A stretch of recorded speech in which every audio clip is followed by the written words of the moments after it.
wabarakatuh. Perkenalkan, saya Muhammad Fahri Putra, NIM 19059090. Saya berasal dari kelompok 6. Saya akan menjelaskan tentang materi dari kelompok kami. Teori kebijakan dividen adalah keputusan perusahaan yang berhubungan dengan pembayaran perusahaan, apakah laba yang didapatkan dibagi atau dijadikan modal pada periode yang akan datang.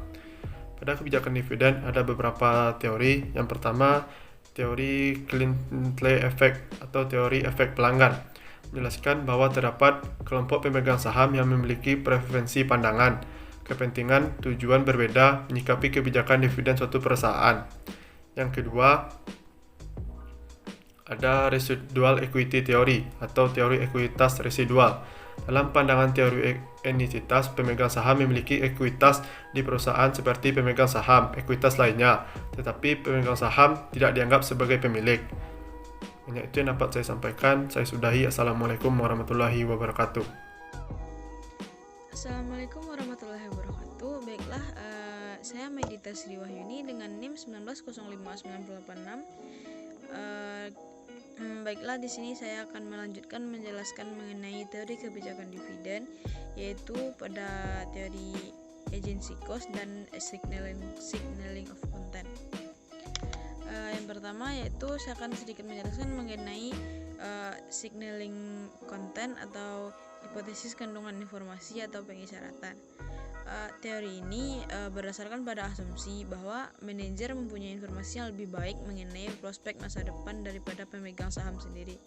Teori ini juga menyatakan bahwa investor menganggap perubahan dividen sebagai isyarat atau pengisyaratan dari perakiraan manajemen atas laba perusahaan. Baiklah, selanjutnya itu teori agency cost. Pada teori ini menyebutkan atau menjelaskan bahwa dividen sendiri berfungsi sebagai salah satu sarana monitoring perilaku manajemen dan karenanya berperan meminimalisasikan agency cost yang timbul dari potensi konflik atau percekcokan antara pemegang saham atau pemilik perusahaan dengan pihak manajemen. Pada fokus kajian dari penelitian ini, fokus kajian dari penelitian agency cost ini yaitu adalah salah satu bentuk dari kebijakan dividen, yaitu kebijakan dividen dari perspektif agency cost sendiri. Baiklah, sekian materi dari saya. Selanjutnya dilanjutkan oleh teman saya. Assalamualaikum warahmatullahi wabarakatuh. Assalamualaikum warahmatullahi wabarakatuh. Perkenalkan, nama saya Hizzi Fauzan dengan NIM 19059080. Pada kesempatan kali ini, saya akan menjelaskan tentang teori kebijakan dividen, khususnya mengenai expectation theory. Nah, teori expectation ini menjelaskan bahwa para pemegang saham mempunyai harapan terhadap setiap besarnya dividen yang dibayarkan oleh perusahaan. Harapan tersebut dapat dipengaruhi oleh beberapa faktor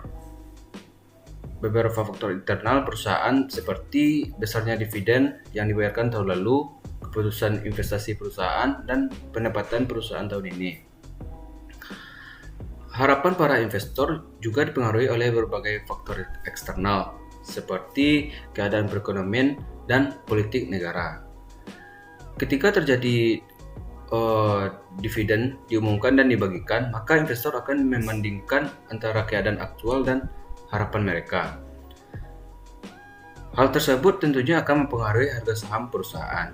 Jika dividen aktual ternyata relatif sama dengan harapan investor, maka harga saham tidak terpengaruh oleh dividen tersebut. Sebaliknya, jika terdapat perbedaan yang signifikan antara besar dividen aktual dengan harapan investor, maka saham akan sangat berpengaruh secara signifikan. Oleh karena itu, perusahaan bersikap sangat hati-hati dalam menentukan besaran dividen yang akan dibayarkan. Mungkin itu yang dapat saya jelaskan tentang teori expectation dalam teori kebijakan dividen. Mungkin sekian. Assalamualaikum warahmatullahi wabarakatuh.